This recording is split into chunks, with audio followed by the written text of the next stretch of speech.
Today we're going to do an in-depth examination of the top 5 ransomware, especially what we've seen recently in the news. And again, this is a webinar presented by Lumeta.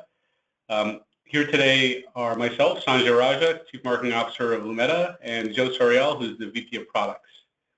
So with that, let's get started. So on the agenda today, we're going to cover a couple different areas. The first is really, we'll talk a little bit about the rise of ransomware and a couple of facts about how ransomware got started, certainly the impact it's had, and especially financially. We'll next cover sort of just a general set of operational ways that ransomware works. It's really called the anatomy of ransomware attacks. A lot of them are pretty consistent in how they operate, so we'll go over that. But then we'll actually jump into the top 5 that we've seen, especially based on some of the impact they've had and some of the complexity.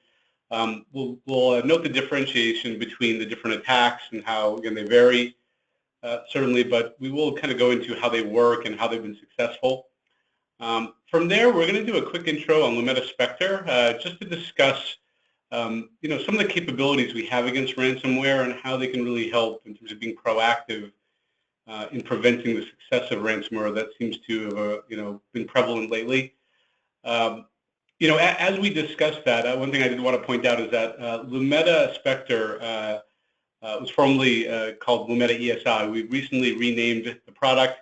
Our website actually will go live over the weekend in terms of those changes and a lot of the content, but in case you happen to go to the website the next day or so, I didn't want people to be confused about that particular product name. Again, we just recently changed it. We'll do a demo to talk about some of the features of Spectre, but really the focus is going to be around what we can do against ransomware specifically.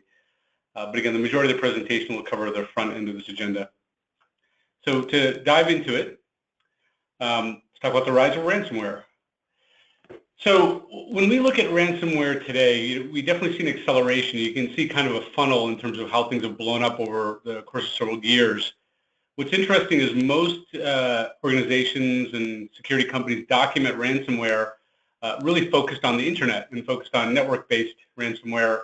Around, I guess, 2012 is a good date. I've seen some earlier than that, 2007, even maybe 2004.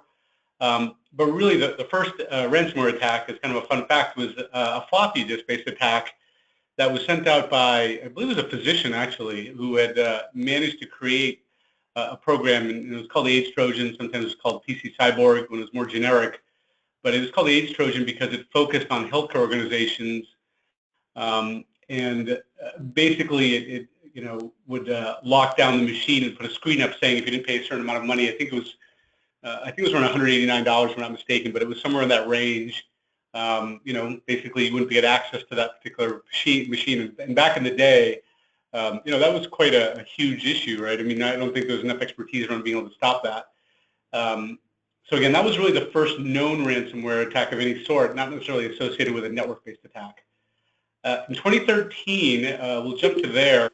The reason why I highlight that particular spot is that CryptoLocker really started the acceleration and the kind of that funnel, so to speak, reverse funnel in terms of things blowing up over time. It was really the first case where someone was able to lock down in a way that really prevented security teams from being able to undo the damage, whether it was trying to decrypt or trying to even restore the file. So from there, I think the success of that really showed threat actors that they're able to exploit that type of technology and that type of methodology to be able to be successful in extracting money from individuals and companies. Certainly that started a whole set of variants. You can see, the list is kind of small, but there's a huge number of variants based on the crypto, front end. So, whether it's crypto wall, whether it's, even things like crypto host, there's crypto bit, there's a bunch of crypto shock is another one. So there's a whole list of variants from CryptoLocker, and that was really the one that started the escalation. Jumping to 2017, everyone's pretty familiar with WannaCry, I imagine, in the news. We'll talk a little bit more about that later, but certainly that brought a lot of global attention to the problem. In terms of the impact itself, what we're seeing, Herjavec Group, and I think leveraging Trend Microdata, if not mistaken, they saw a projection in 2017 of a huge uptick in terms of ransomware. what I note here is that this is really around ransomware families, and certainly they were correct in terms of the huge uptick. But I don't believe the ransomware family is just the type of ransomware. It's not necessarily the variance off of an initial set of ransomware. So that number is a lot bigger than what they've characterized there. I think it is interesting to note between 2015 and 2016 there was a huge uptick, but keep in mind we're only part of the way through 2017. We expect that curve to be much even more steep than it is now. I think what's more interesting is the people that pay against ransomware, right? So if you look at these numbers here, what we've done is we've done a little more research and added some guidance around, who's actually paying. And if you look at the consumer area, individuals, certainly executives at companies, but probably more their personal information, usually the dollar amounts between 100 to 500, and it usually goes up to about 500. That's usually where the cutoff is. It's very rare that someone's willing to spend a lot more than that in terms of getting their data restored. When you go to local and state governments, certainly, 2013 to 2015, there's a lot of individual news or local news, little pockets of news around this being a problem with, law enforcement agencies, town offices, things like that. Very common to hear about those in random towns in a particular region. And again, the amounts were, usually somewhere between 500 to 1,000, sometimes a little higher. As you get to bigger agencies, that number grew to close to 1 to 5,000 in that range. But that's kind of the limit, mainly because of, their ability to be able to get that funding, released, right? It's a little more complicated. The other thing, too, is that they were targeted a lot earlier than most other organizations because of the fact that a lot of the government agencies would have older operating systems, that were all over the place, and that would allow attackers to find, different ways to exploit those vulnerabilities to get in. When you look at, the higher band, when it talks about company executives, that's really company executives on behalf of the company that have authorized these amounts to be paid. And, you can see there's a small subset that's, certainly over $50,000, and then another band that's over 150. Pretty amazing and pretty lucrative, as you can imagine. Especially as you start to target these large global companies, and the IP and the information that's being restricted is pretty critical. So jumping back to WannaCry briefly, when we look at WannaCry, really this was the one that really got the attention of the global audience, right? It was highlighted in the media. I think most of the attention was on the United Kingdom and the healthcare agencies in the United Kingdom. But certainly you can see the attack started to explode over the next couple of days. It was over a weekend period. Certainly it grew over time. But you can see it really had global coverage. I mean, unfortunately Greenland had one little spot there, I think one small pocket, a couple islands off of the coast of Spain. You can see a little island cluster there. But in general, definitely U.S., South America, Europe was clearly hard hit, Russia as well as China and India. Outside of that, again, there are different pockets that were hit outside of that, but definitely a global attack, and a huge number of victims were attacked at once. So quite a widespread attack, and certainly people are concerned about WannaCry 2.0 and other variants coming up. So with that, what I'm going to do is I'm going to turn over to my colleague Joe, who will review a little more in depth around the anatomy of ransomware attack. So let me actually switch over to him and let him drive. All right, Joe, there you go.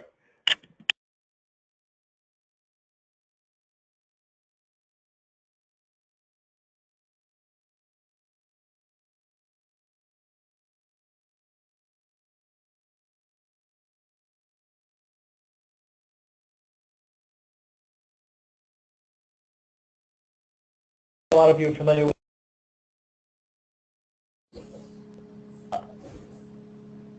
Sorry, Joe, you're on. Can you hear me? Okay, good. So as Sanjay mentioned, we're going to be talking about anatomy of a ransomware attack, just going through the steps that a lot of the ransomware we've seen takes. But really what's interesting about each different variant is that it behaves a little bit differently. So I just wanted to level set around some of the basics, and then we can talk about how each different kind approaches the problem a little differently, or approaches their goals a little bit differently. So it all really starts with the initial contact, and the initial contact happens in a variety of different ways. There's phishing emails, there's spear phishing that happens. There are social media and IM and things like that, and those are all links that get shared around either by known bad actors that are trying to get users to click on them, and also to trigger the larger attack. And then we've seen another class of ransomware, which WannaCry falls into, that really exploit system vulnerabilities and propagate through the network. But really, at this stage in the game, an attack is not imminent. This is just the initial contact, and it could really go in a variety of ways, depending on how aware the user is of being able to avoid some of these phishing techniques, for example, or not falling for advertising, things like that.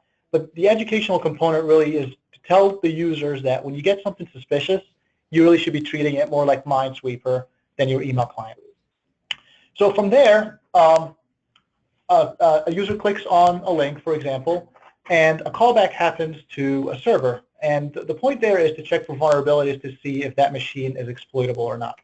And chances are, if everything is up to date, if there's an endpoint client, for example, that exploit is not going to be available, or that vulnerability is not going to be available for exploitation. But unfortunately, there are machines out there, like we've seen, that are going to be vulnerable for the attack vector that this ransomware takes advantage of. And unfortunately, those machines end up becoming compromised. And once that happens, then we're talking about a full-blown attack on those devices. So once the connection is established, first thing that happens is the payload gets downloaded into the machine in the background, unbeknownst to the user, and it starts executing. So really, here's where things start to get really interesting, and now the attack is in full swing. So download gets complete, the execution happens, and what we see happening is a bunch of child processes get launched, PowerShell gets launched, VSS admin gets launched, and the encryption algorithms get downloaded and triggered. Now, the reason VSS admin gets downloaded is because it is used to delete the shadow copies, or the reason it gets executed is to delete the shadow copies. And the reason for that is the bad guys don't want you to be able to recover any of the files on your own. They want you to go to them, pay the ransom, get the encryption key in order to facilitate the recovery. So to the extent that the shadow copies are still available on the device or on the endpoint or on the computer, that user has the ability to recover at least a subset of things that have gone encrypted. Another thing that's very clever that gets done is the malware is copied to app data to start directory, and there are registry entries that get updated. And the reason for that is in the event that a user shuts down or restarts the computer in the middle of the attack, they want to be able to pick up where they left off. So they want to be able to continue the encryption process all the way to conclusion. So after these changes get done, now we're talking about encryption, and they target various types of files, generally user data. They try to stay away from the OS files because they want the computer or the device to remain active, so that ransom note is in your face at all times.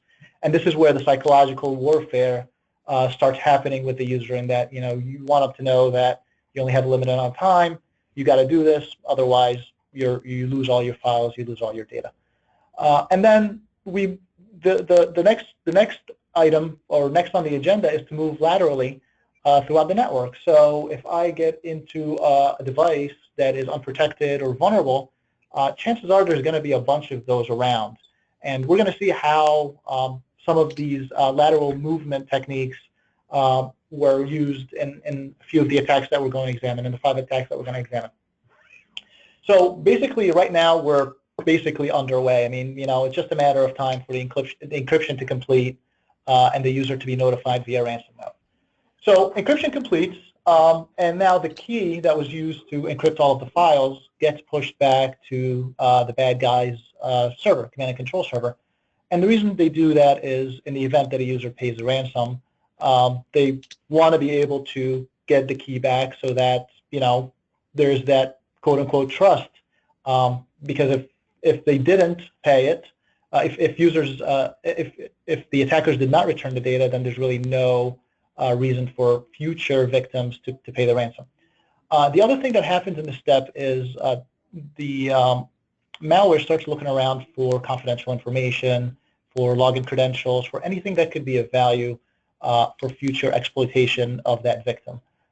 So being able to get credentials for banking, for example, for any types of things like that, where they can go and get more money or learn more about the user or use it for other nefarious purposes. That information actually also gets uploaded to the bad guys. So with Encryption Complete, with the keys delivered to the bad guys, there's really nothing left to do but now put up the ransom note, instructing the user what they need to do. And these are pretty clever. They're pretty well put together kind of user interfaces, in that you have a countdown clock that says, here's the amount of time you have to pay me, how much you have to pay me, and if you decide not to pay me, the amount goes up. So really, they're working on all of the user's fears and concerns, and trying to make sure that that user knows what they have to do and when they have to do it. The other thing that they provide in the ransom note is very clear instructions on what happened to the computer, in terms of, everything's encrypted, you're locked out, how do you recover your files, how do I pay. They have instructions for Bitcoin, and they really take the time to educate the user about Bitcoin and how to pay via Bitcoin, and obviously that's the preferred method of payment because it's totally anonymized and not trackable. So really, the 6 steps we outlined are what we're looking at in terms of initial contact with a potential victim, not necessarily somebody who will be a victim, all the way out to somebody who's unfortunately had all of their files encrypted, and now they have a ransom demand in front of them. So with that in mind, let's take a look at the top 5 ransomware attacks that have happened over the last couple of years, and talk about what makes them unique, because these guys are really employing some pretty clever ways of getting around, getting their data in and out, and propagating the attack. So number 5 on our list is Zcrypt, and Zcrypt really wins the prize for using some pretty old school techniques, but ones that prove to be very, very effective in the spread and propagation of the attack. So really the way it spread is one method was via phishing, but the other, and what ended up being actually more successful, was spread via USB. So you pop in a USB drive or attached storage, and there's a file on there called invoicing.exe that auto runs, and then from there it runs a DLL as an app, and from there it's basically off and running and doing what it needs to do in terms of encryption. And what's interesting is, because it's so old school, the malware detection that would normally catch newer types of techniques just wasn't tuned to pick up these old techniques and flag them and stop them in their tracks. The other interesting thing about Zcrypt is the fact that because it spread via USB, it actually ended up making its way into enclaves that normal malware doesn't necessarily get to. And the reason for that is, if I have a secure enclave, for example, where there's no direct internet access or email or things like that, the only way to get data in and out sometimes is via sneakernet or USB drives. So the fact that Zcrypt relied on USB to get around actually ended up getting Zcrypt into some areas of the network that were highly protected and highly sensitive. So number 4 on the list is Crysis, and Crysis is actually a Locky variant. Locky we'll talk about. Locky made our top 5 as well. The ransom for Crysis was in the $450 to $1,000 per device range, and it really depended on the area and the type of organization they were targeted in terms of the size of the payment. It spread via email attachments. What was interesting about Crysis is it used double file extensions. So basically there was an exe embedded in there, but to the user, because of the double file extension, they couldn't tell that there was an exe that's about to run. The other way it spread is via ads for fake installers for different kinds of applications. So users that were looking to download applications, unbeknownst to them, were actually downloading Crysis and kicking off the encryption and the ransom.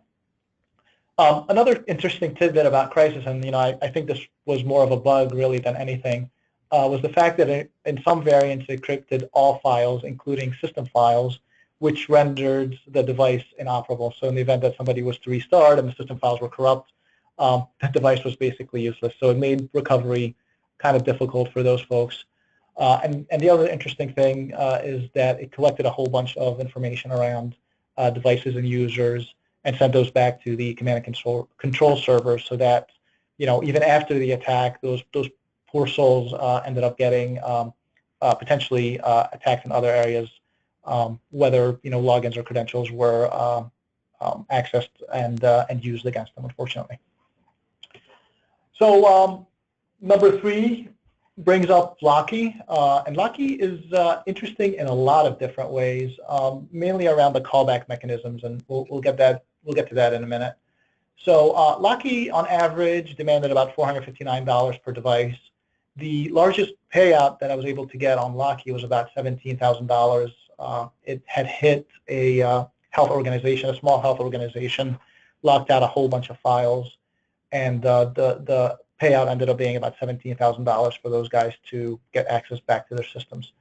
It spread via email attachments, and the technique here was pretty interesting because it was basically a Word document that appeared to be garbled, and Word would request access, or would request that the user enable macros, and the user would do so in the hopes of ungarbling the Word document.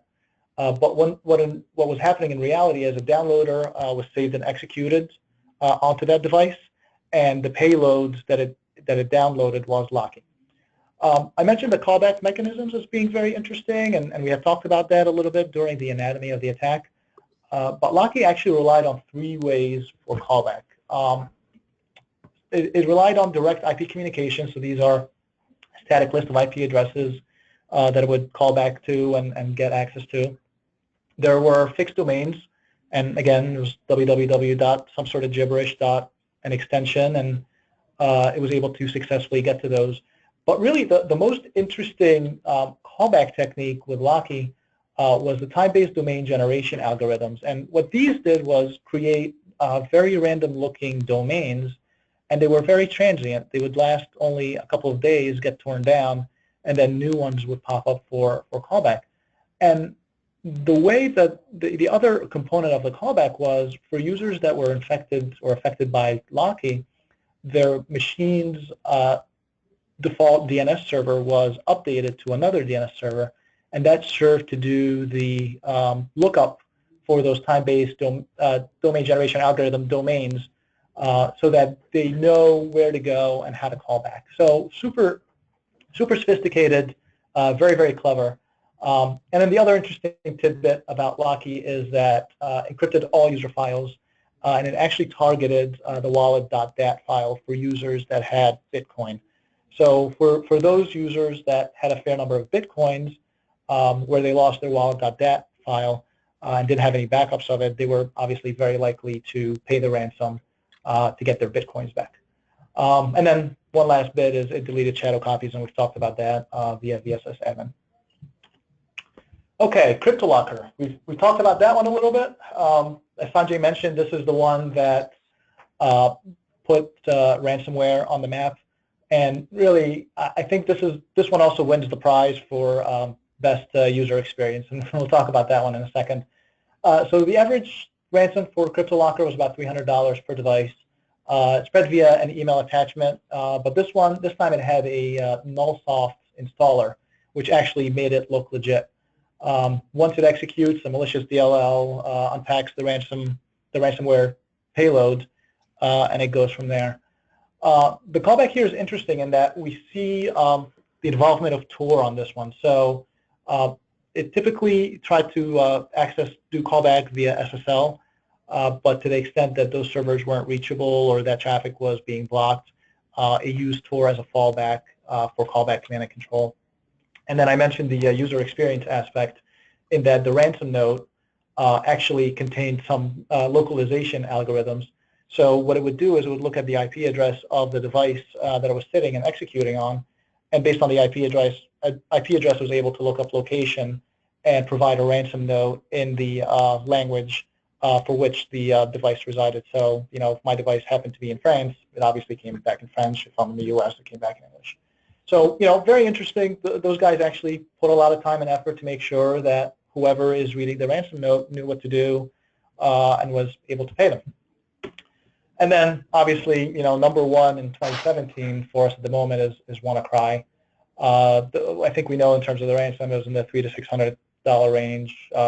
More than 200,000 devices globally affected. I think I read a number that was closer to 3 or maybe even 400,000. It's a very large number, and anytime that your father-in-law asks you about, hey, this WannaCry ransomware thing, you know that this type of attack is now mainstream.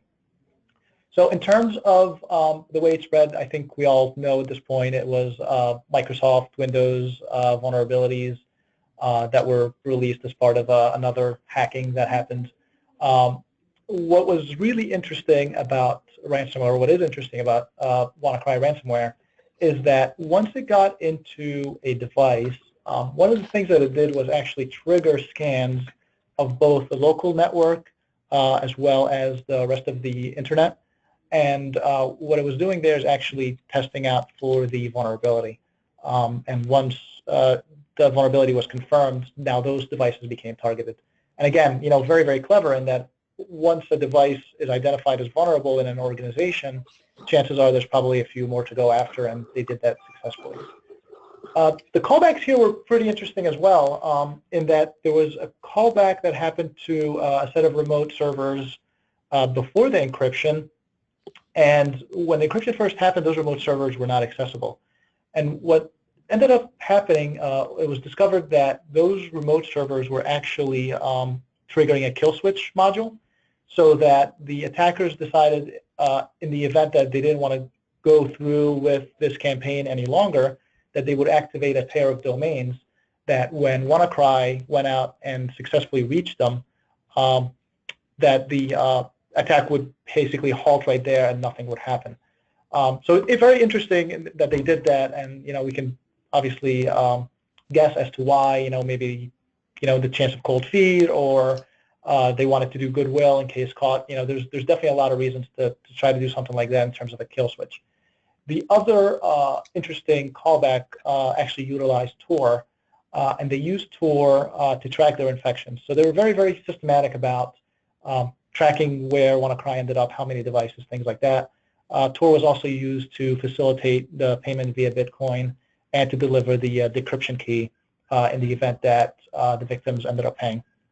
And again, the delete shadow copies is kind of one of the table stakes these days around ransomware, in terms of not allowing users to recover the files any other way outside of the ransomer's way of doing it, which is to provide a decryption key after payment.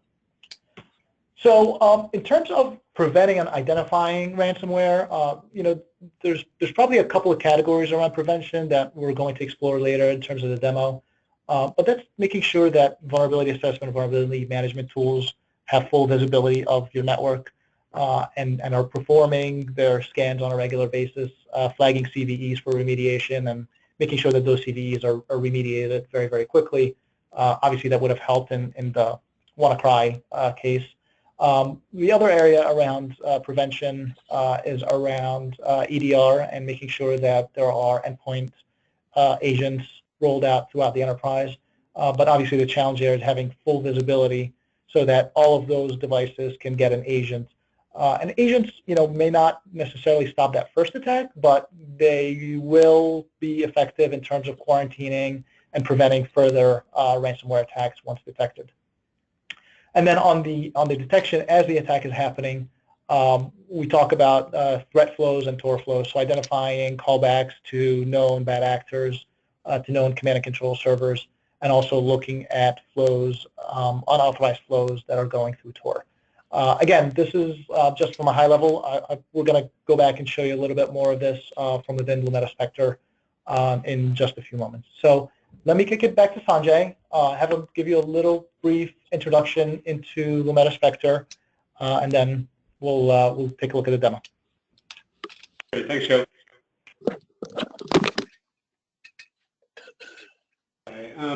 So We're going to talk a little bit more about breaches in general here. When we look at successful breaches, especially, including ransomware, the amount of time it takes, on average is about 92% in terms of the success when it's compromised, based on the 2016 Verizon Data Breach Report. I think that the amazing number is that even once a compromise happens, it pretty much guarantees that successful exfiltration will happen, right? It's 99% is pretty solid. And it happens within days. So it's one of those things where, again, the success rate is amazing once initial compromise occurs, which talks about how important it is to detect that compromise as soon as possible. Certainly, that's been a huge problem where, it takes months for an organization to find a breach traditionally. What's worse is that it's not even the organization itself that finds a breach. It ends up being an outside agency that contacts the company, whether it's law enforcement or whoever it is, and lets them know that this has occurred. So internal teams are still not able to find the breaches that well. When we look at how long it takes to remediate a particular breach, according to Ponemon, it takes about 123 days. That's an amazing amount of time that I've discovered a breach, and yet to actually clean it up, it takes that long. Now, in late last year, end of last year, I talked to a bank, and it was in Germany specifically, and they were looking at improving their threat detection and response,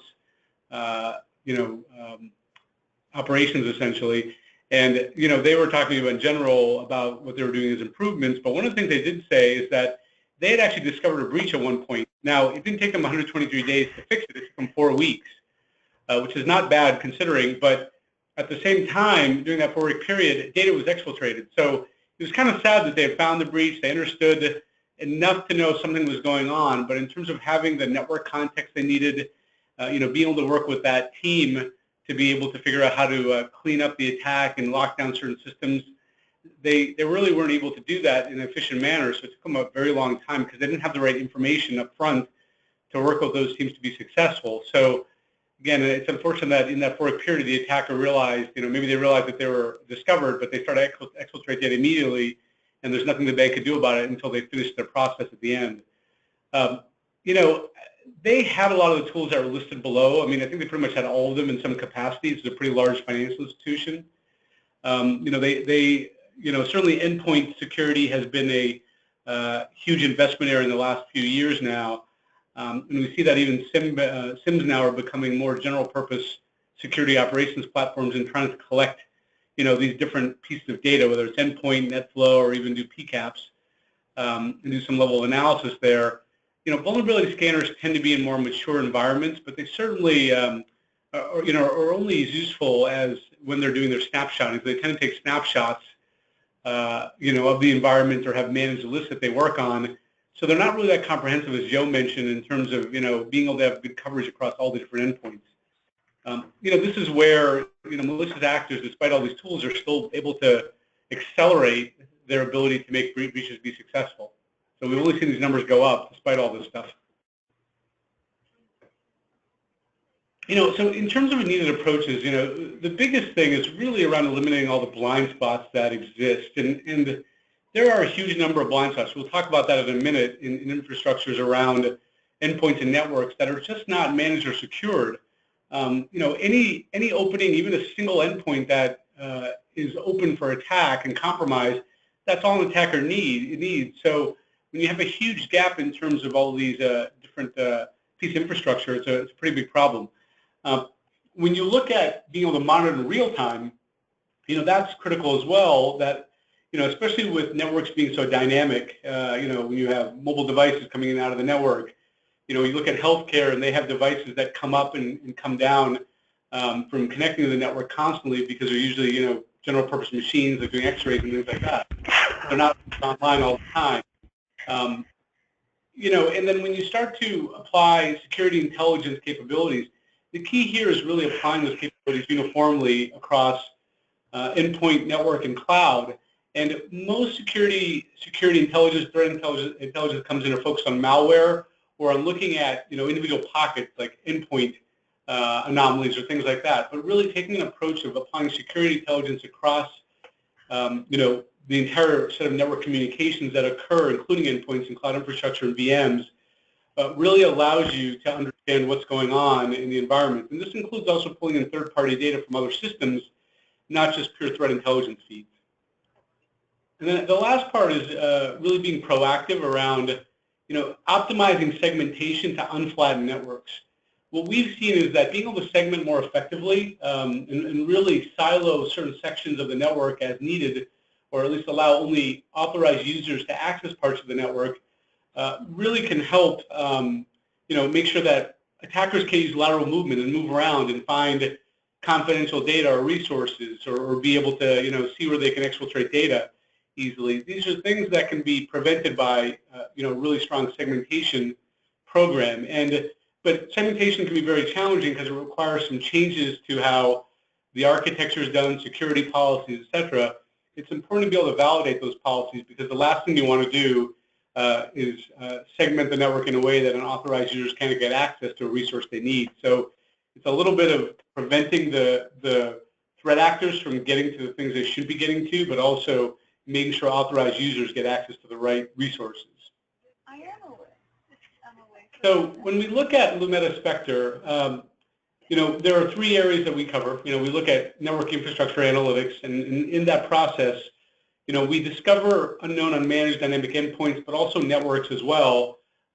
We look and see core network changes, and what's really key about that is that, again, they're dynamic in nature, especially at the edge, because we can see those dynamic changes. An attacker that will maybe spin up a VM, or maybe start to send traffic out in brief spurts. They can't hide from other network management or security management tools that tend to do more snapshots or polling over intervals. Attackers are smart. They take advantage of these polling intervals, and they can see them go on, and they can figure out if I can start to slowly send short bursts of traffic in between those to stay undetected. They're also really good about doing things like deleting log files so that they can hide their tracks. So in being able to see dynamic changes as they occur is critical, and not just using events or log-based information. When you go to breach detection, it's not only seeing data being exfiltrated, but it's just looking at anomalous behavior on the network and being able to identify that as a threat versus maybe a misconfiguration or something that, might be anomalous, but might not be something that's odd. Somebody opening up a channel out to the internet, sure, it could be a threat actor, it could be, someone who's done something incorrect in terms of a firewall rule.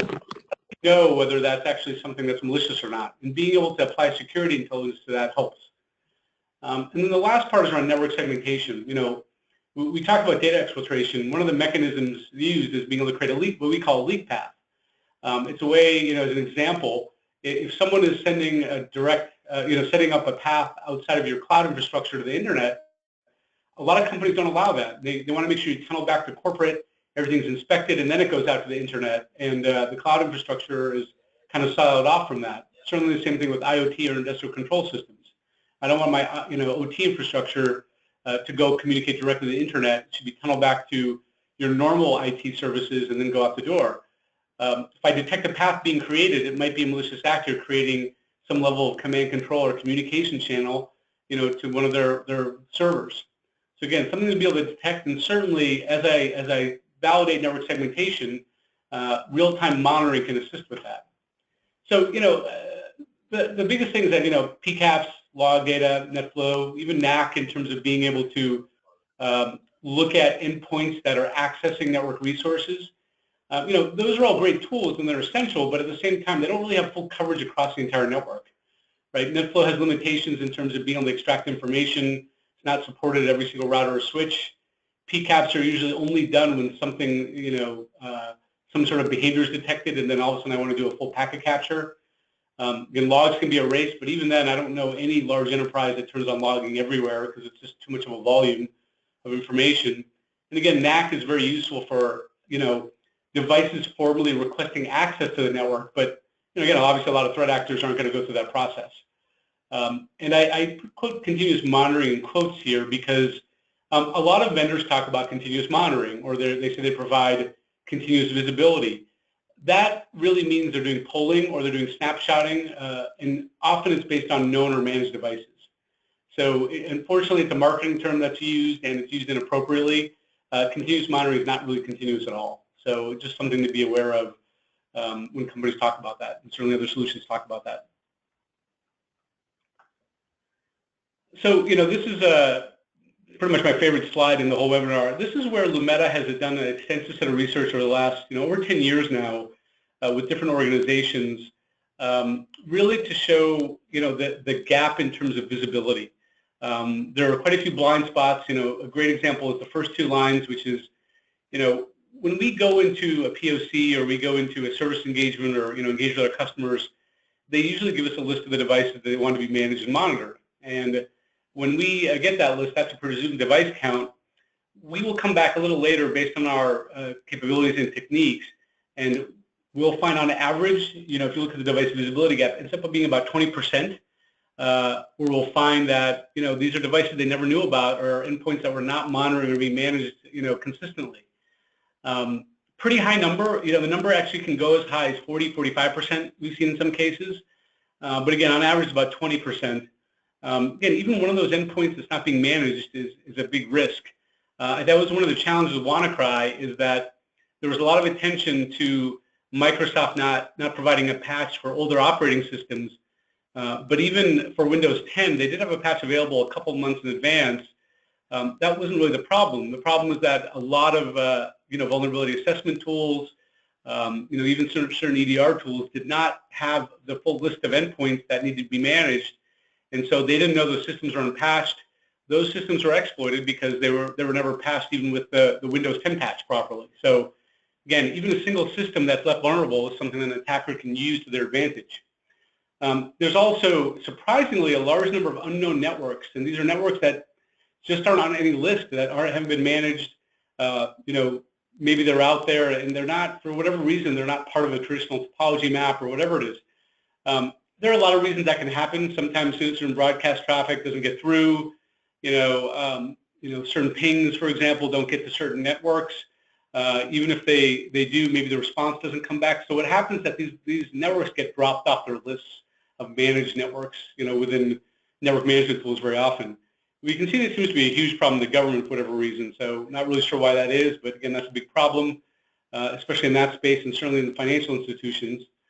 Unauthorized devices is really talking about unauthorized forwarding of traffic to devices. So what that really means is that it seems to be a large problem in technology organizations. Maybe these organizations feel like they know their devices well enough they don't have to lock them down, but it tends to be where routers and switches, the management plane on those devices aren't secured properly, or their credentials for them aren't enabled. So they're kind of left open in terms of making changes. And what happens is an attacker can go in there and create a forwarding path and forward traffic to, a routable area, a routable domain. And so that, unfortunately means that unauthorized devices are now accepting traffic that shouldn't be. Sometimes a misconfiguration, again, sometimes it's a threat actor, but usually it means that there's an open management port or capability on one of these router or switch devices. And I don't know why, but it seems to be a huge problem in high-tech companies. And then in terms of non-responding networks, again, those are networks that aren't responding to any sort of polling or information to find out any sort of network information about them. And for whatever reason, either there's a misconfiguration or a firewall is blocking the transmission, whatever it is. These are networks that aren't discoverable by regular mechanisms. Again, Lumeta has a bunch of techniques to be able to find, certainly all these devices that we're talking about, endpoints, these unknown networks that might be out there, whether it's cloud or otherwise, and certainly these non-responding networks too. The fact that we can also find all these forwarding devices and forwarding paths as well really allows us to paint a complete picture of network infrastructure in your internal networks. Lumeta was actually the first company in 2007 to map the entire public internet. It's just the techniques we have, we can find every single device and network and endpoint that's out there. So when you look at the tools on the right, whether it's endpoint, NAC, PCAP, or even vulnerability assessment tools, this is where they're not really able to find all these pockets of information. Again, they're pretty significant in terms of numbers. We actually work with these vendors and partner with them as part of a security stack, and we can actually improve their effectiveness. So, for example, the more the endpoints we can find, I can secure my endpoints more effectively by installing agents or security software. Certainly, if a new device comes online suddenly, or a remote device, I can look at that device, make sure it's got security policies in place, and again, apply the right endpoint protections there. But without knowledge of that device coming in out of the network, I'm not able to secure and lock it down. That poses a big security risk. Same thing, I already mentioned WannaCry, vulnerability assessment tools as an example. And that's a big problem as well, where those tools missed a huge number of, sure, old operating systems that were unpatched, but even newer ones were still left unpatched as well. So just to sum everything up before we go to the demo, in terms of how Spectre can help with preventing and identifying ransomware, proactively, certainly, we could have helped significantly in terms of making sure, the vulnerability tools that are out there in terms of doing their testing could have, definitely flagged the information in terms of unpatched systems and the CVs related to making sure that the fixes were in place. That would have definitely prevented WannaCry, at least from targeting the Windows 10 systems that were out there. That was missed for one. And that's a common problem. Again, especially in healthcare organizations, they tend to have older operating systems. So even if there was a patch available, being able to identify those that, again, tend to go off and online frequently becomes very challenging for most of those type of groups. Same thing with manufacturing facilities, too. They have a hard time being able to keep track of everything as they go in and out of the network. In terms of endpoints, the ability to find the unknown Windows 10 machines, as an example, would have really helped in terms of not only patching, being able to provide endpoint software on there too, but also being able to identify those systems in terms of, these are the ones that were targeted, these are the ones that we want to be able to quarantine or remediate immediately. It would have helped prevent the spread of ransomware. And certainly I could even lock down portions of my network if I saw whole areas that are infected. I mean, this can be true of ransomware or any other infection that spreads, is that the more network context and context around the endpoints connected to these networks allows me to understand that, how I can at least lock them down or quarantine them until I can do remediation.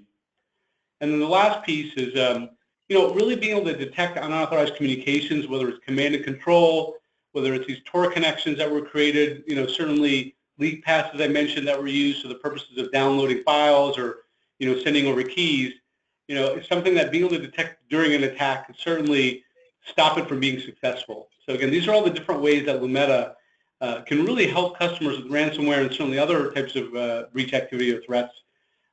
Very different approach in how we do things from other vendors, where we're not just looking again at malware or payloads or doing things like sandboxing, whatever it is. We're really looking at it at a different level where even encrypted traffic, we can detect that anomalous behavior. So I think with that, I'm ready to turn it back to Joe for a demo. Okay, thank you, Sanjay. It'll probably be a quick one. We only have about 10 minutes left and want to leave some time for Q&A. So as Sanjay mentioned, what I want to cover is around having full coverage for vulnerability management, having full coverage for endpoint detection, being able to identify threat flows and Tor flows. So let's go over to vulnerability management. As Sanjay mentioned, we have a bunch of integrations with a bunch of best-of-breed security solutions. In this case, for vulnerability management, I'm showing our integration with Qualys. And what we're actually doing here is we're pulling the list of devices that Qualys has under management. These are devices that are being scanned for vulnerabilities on a regular basis. And what we're doing is we're bouncing that list against the full index that ESI knows about that's updated in real time. And we're flagging the delta. So in this first top panel, what we're showing here are IPs unmanaged by Qualys. So these are, after doing the correlation between the Qualys data and the ESI data, these are the devices that Qualys doesn't know about. So what we end up doing with that list is basically pushing it over to Qualys and creating a new asset group called Lumeta Discovered. So this way, an analyst that's responsible for vulnerability assessment, vulnerability management, can go ahead and, I'm sorry, I just realized I'm not sharing my screen, can go ahead and perform vulnerability assessment on those devices, either ad hoc or on a regular basis. So this is the list I was referring to, these IPs unmanaged by Qualys. And then at the bottom here we have Qualys and ESI managed IPs. So those are devices that both solutions are aware of. And the idea there is you want to maximize this list as much as possible. So the next area where I want to take a look is around endpoint management and making sure that there are endpoint agents deployed across the entire enterprise. And the use case here, again, is similar. What I'm showing you is an integration with McAfee EPO. We have a similar integration with Carbon Black as well.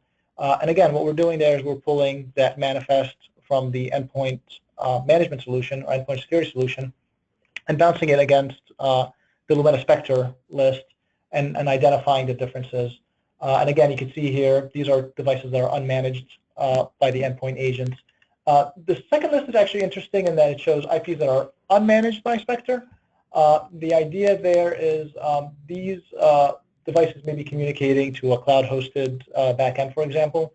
So even though Spectre doesn't have direct access to them, there's still an awareness that those devices are out there and they exist. And then finally, again, this is the intersection of the two lists. So these are all the devices that are under management between both solutions. And here I just want to demonstrate the fact that we're actually pushing those lists over to EPO. So you can see here the rogue system detection dashboard is live. It shows you all of the devices that have been identified, and if you click on them, you actually get to see that, here's the device, here's the MAC address, here's the IP address, when it was discovered, and it's tagged as a Lumeta detected system. So again, the user can now go ahead and click on the bottom for actions and deploy an agent on the spot on those devices to bring them under management. And then finally, I just want to spend a couple of minutes on the breach detection dashboard.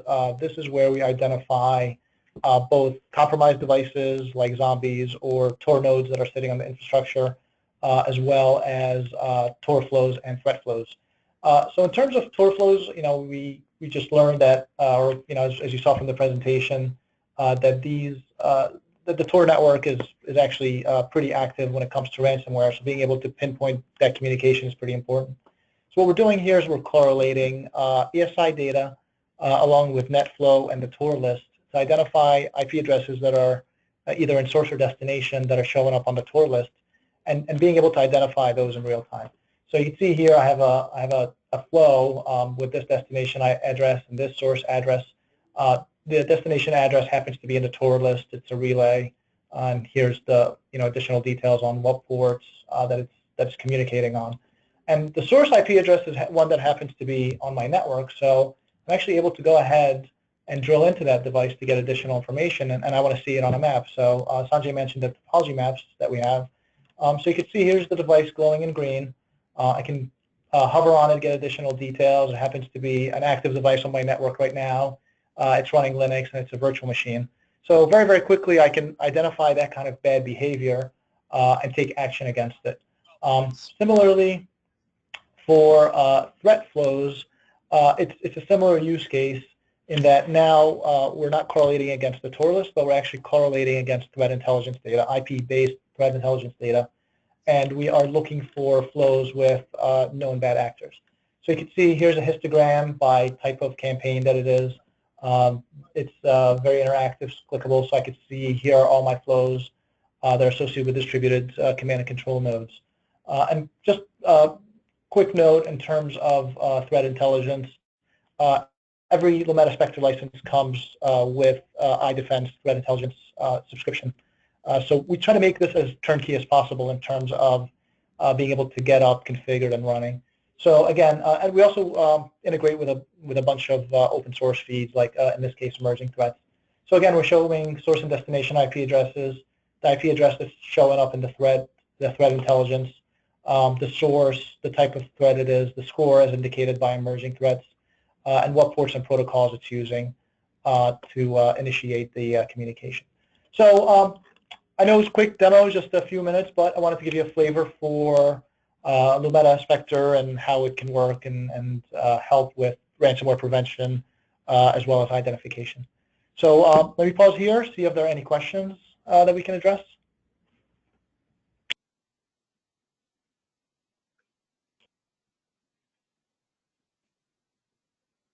Yeah, Joe, I've got one question in the chat window sent directly to me.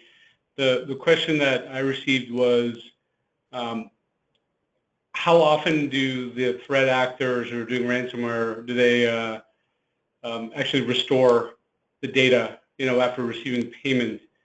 And we didn't cover in the presentation, but from what we've seen, pretty much the majority of the threat actors do restore the information mainly because of some things Joe talked about, that they find other information they can use later. But I think the other thing too is that once they get payment from some of the companies, they actually do go back, months later, maybe change some things, maybe change their identity a little bit to make it look different. But they do go back and try to extract data again, and they know that if they don't, release information, they may not get the opportunity to extract more money later on. People won't fall for it again.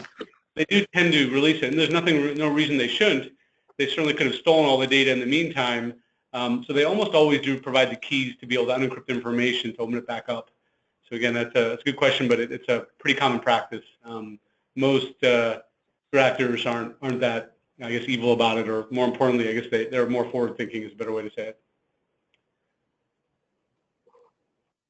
And let's see, there's another question here, which was, do Lumeta Spectre cover just ransomware, or does it thwart other attacks, such as adware, spyware, Trojans? In terms of necessarily getting, depending on how the attack is done, right? If it's a phishing attack, we would be able to see if traffic was going to an external site, like a malware site that was trying to install that, on a particular device. So we could find that.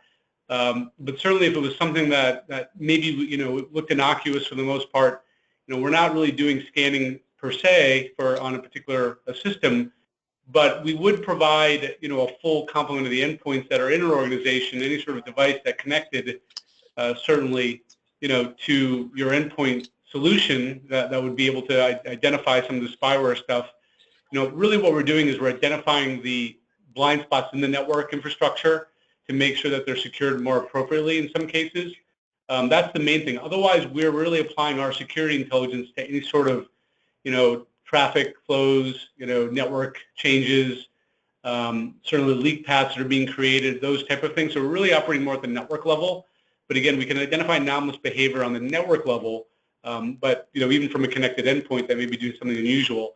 But we're not really diving into doing scans of operating systems or memory scans of servers or that type of thing. So we wouldn't be able to identify it in that way.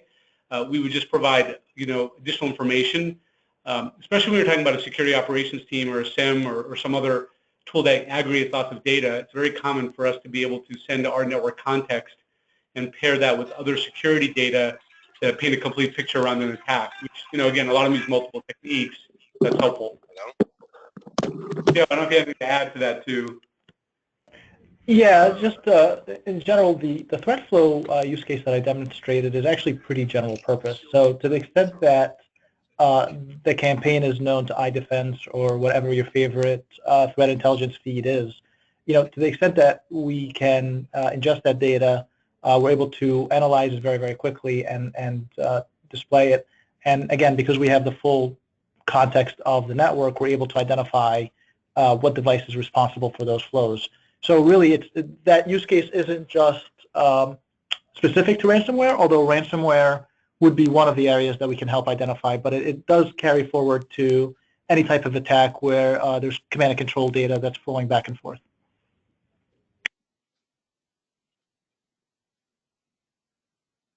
Great. So we're 1 minute over the top of the hour. I want to be conscious of everyone's time. If there are any questions, certainly, there's multiple mechanisms to communicate with us. Certainly go to our website.